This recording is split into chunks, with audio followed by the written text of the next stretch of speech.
Est-ce que tu crois encore que tout travail mérite salaire, que le temps c'est de l'argent, ou que l'argent n'achète pas le bonheur? Le problème, c'est que ces phrases, on les entend à l'école, dans la famille, dans les médias, mais ce ne sont que des demi-vérités. Donc dans cette vidéo, on démonte 5 idées reçues sur l'argent et tu risques de ne plus jamais voir l'argent de la même façon. Idée numéro 1, tout travail mérite salaire. C'est moralement joli, mais ça ne tient pas économiquement. Imagine, tu travailles 60 heures sur un projet, tu y mets du cœur, tu transpires, tu donnes tout, mais personne n'en a besoin. Alors, personne ne payera pour. À l'inverse, une personne qui code un outil en 1 heure et cette solution fait gagner 1000 euros à une entreprise, là ça fonctionne.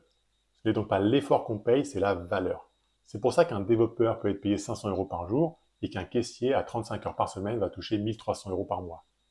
Le marché ne récompense pas l'intensité du travail, il récompense la rareté, l'utilité et l'impact. Ce n'est pas le travail qui a de la valeur, c'est la valeur qui génère le salaire. Idée numéro 2, le temps, c'est de l'argent. Non, pas toujours. Le temps a zéro valeur s'il ne crée rien. Tu peux passer 10 heures sur Netflix ou 10 heures à apprendre à investir ou à créer ton propre projet. Ce n'est pas le temps qui vaut quelque chose, c'est ce que tu en fais avec. Et l'argent, à l'inverse, par contre, peut te faire gagner du temps. Tu peux embaucher quelqu'un, arrêter de travailler ou simplement dire non à un projet qui ne te plaît pas. Mais si tu es salarié à 15 euros par heure, tu échanges alors ton temps contre un prix fixe, alors que si tu es libre, tu peux créer un revenu sans limite horaire.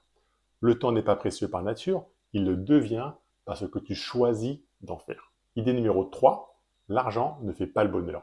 C'est vrai jusqu'à un certain point. L'argent ne fait pas le bonheur, mais le manque d'argent, lui, fait le malheur. Pas d'argent, c'est des nuits blanches à cause du stress financier, des choix aussi par défaut, sur l'alimentation par exemple, et aussi ça peut être une dépendance à l'État, au conjoint ou même à un patron. Avec de l'argent, tu peux dire non à un job toxique, refuser un logement que tu considères insalubre, voire même aider tes proches. L'argent ne garantit pas le bonheur, mais il t'offre une chose très proche, la liberté. Et crois-moi, la liberté contribue au bonheur. Idée numéro 4, l'argent appelle l'argent. C'est l'une des phrases les plus vraies et aussi les plus dures à accepter. Car quand tu as de l'argent, tu accèdes à des investissements réservés aux personnes fortunées, comme du private equity par exemple. Tu peux aussi emprunter à moindre coût. Tu vas avoir un banquier qui va t'écouter pour tes projets d'investissement et tu peux même faire jouer l'effet de levier du crédit. Donc, un riche va pouvoir acheter un bien à crédit, le louer pour générer plus de cash. Un pauvre paiera plus cher pour le même crédit ou alors il n'y aura même pas accès. Donc oui, plus tu as d'argent, plus tu peux faire travailler cet argent pour toi. Mais attention, l'argent appelle l'argent si tu sais l'utiliser. Car si tu le dépenses mal, il va s'évaporer encore plus vite. Idée numéro 5, il faut de l'argent pour gagner de l'argent.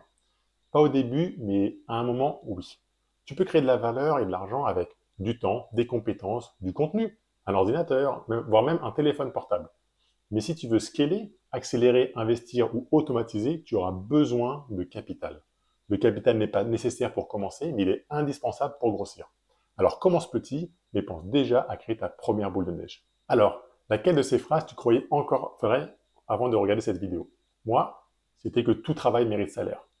J'avais bossé comme un fou pour zéro résultat jusqu'à ce que je comprenne que je devais créer de la valeur, pas juste me fatiguer à travailler. Dis-moi en commentaire quelle phrase tu croyais encore vraie, et si cette vidéo t'a fait réfléchir, pense à liker, à t'abonner et à la partager, ça me ferait très plaisir. Et pour ceux qui veulent aller plus loin, mon e-book sur l'achat d'or physique est disponible en premier commentaire.